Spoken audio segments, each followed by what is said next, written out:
You ask Tiger to solve.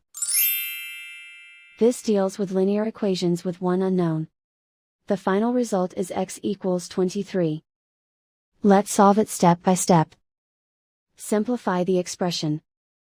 Expand the parentheses. Simplify the arithmetic.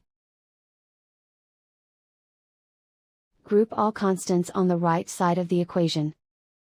Add 8 to both sides. Simplify the arithmetic.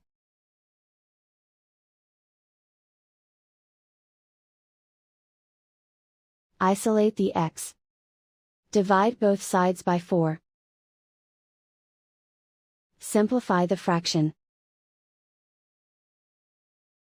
Find the greatest common factor of the numerator and denominator.